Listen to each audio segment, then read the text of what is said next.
Hello बच्चों, कैसे हो आप। आज हम अपनी कक्षा 4 विषय गणित सप्ताह 5 की वर्कशीट हल करेंगे, जिसका उपविषय है ऊंचाई ऊंचा छोटा। तो चलिए आइए वर्कशीट हल करते हैं। प्रश्न 1, ऊंचाई के अनुसार सबसे कम ऊंचाई वाले फूल से आरंभ करते हुए नीचे दिए गए बॉक्स में 1 से 5 तक अंक दीजिए। जैसा कि बच्चों इस प्रश्न में दिखाई दे रहा है, यहाँ पर 5 अलग अलग ऊंचाई वाले फूल दिखाई दे रहे हैं। तो इन फूलों में हमें सबसे कम ऊंचाई वाले फूलों से अंक संख्या लिखनी शुरू करनी है। तो यहाँ पर हम इस प्रकार से लिखेंगे 1, 2, 3, 4, 5। तो हमने इन फूलों में इनकी ऊंचाई के अनुसार अंक लिख दिए हैं। चलिए आगे बढ़ते हैं। प्रश्न 2, नीचे दिए गए चित्र में पेड़ आ पेड़ बा से डैश मीटर छोटा है। यहाँ पर हमें 2 पेड़ दिए गए हैं, पेड़ आ और पेड़ बा। तो हमें क्या बताना है कि पेड़ आ पेड़ बा से कितना छोटा है। जैसा कि हम चित्र में देख रहे हैं, पेड़ बा 6 मीटर लंबा है और पेड़ आ 4 मीटर लंबा है। तो पेड़ आ पेड़ बा से 2 मीटर छोटा है। प्रश्न 3, नीचे दिए गए चित्र में सभी ब्लॉक समान हैं। यदि टेबल फैन की ऊंचाई 200 सेंटीमीटर है तो ज़मीन से सबसे ऊपरी ब्लॉक के ऊपरी किनारे की ऊंचाई डैश सेंटीमीटर होगी। तो यहाँ पर बच्चों चित्र में दिखाया गया है कि जो ब्लॉक हैं वो सभी समान हैं। और अगर हम ध्यान से देखते हैं तो टेबल फैन की ऊंचाई 2 ब्लॉक के बराबर है, जो कि 200 सेंटीमीटर है। अब इस प्रकार से अगर 2 ब्लॉक 200 सेंटीमीटर के हो गए तो हर ब्लॉक इसमें से 100 सेंटीमीटर ऊंचा है।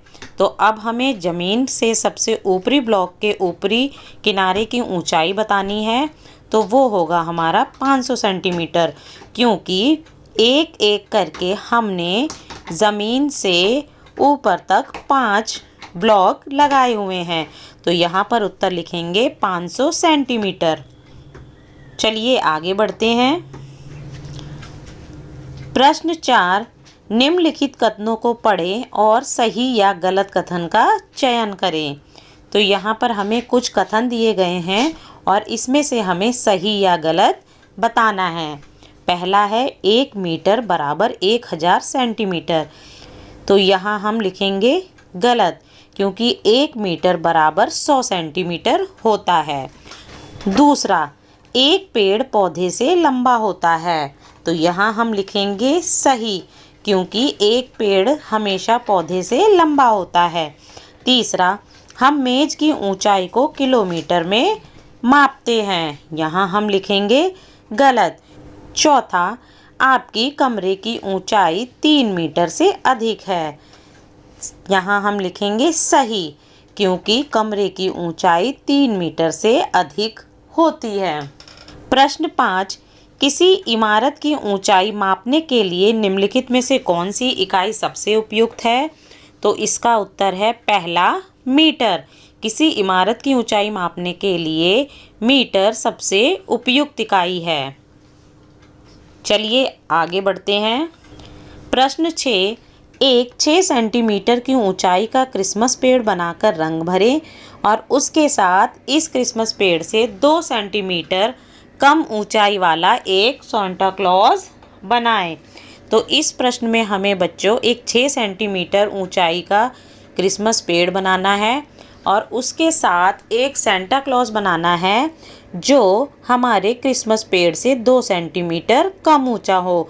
यानी हमें सांता क्लॉज की ऊंचाई कितनी रखनी है, 4 सेंटीमीटर। तो हमारा जो पेड़ है वो 6 सेंटीमीटर का बनेगा और हमारा सांता क्लॉज 4 सेंटीमीटर का बनेगा। आपकी सुविधा के लिए मैंने यहाँ पर कुछ चित्र लगा दिए हैं। प्रश्न 7, यदि पंकज अनुज से लंबा है और अनुज सौम्या से लंबा है तो उनमें से सबसे लंबा कौन है।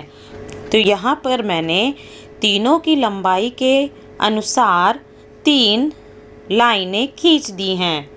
पंकज, अनुज, सौम्या।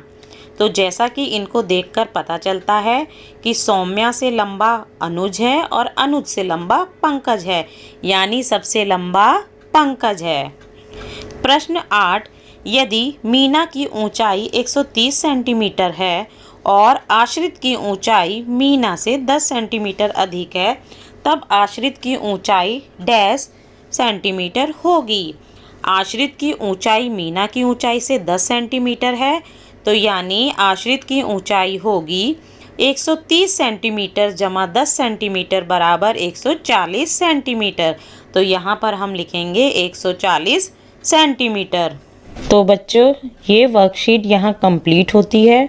अगर यह वीडियो आपको अच्छी लगी तो इसे लाइक एंड शेयर ज़रूर करें। अन्य विषयों पर बने हमारे लेटेस्ट वीडियोस को देखने के लिए चैनल को सब्सक्राइब करना ना भूलें और देखते रहिए हमारा channel knowledge kingdom. Thank you.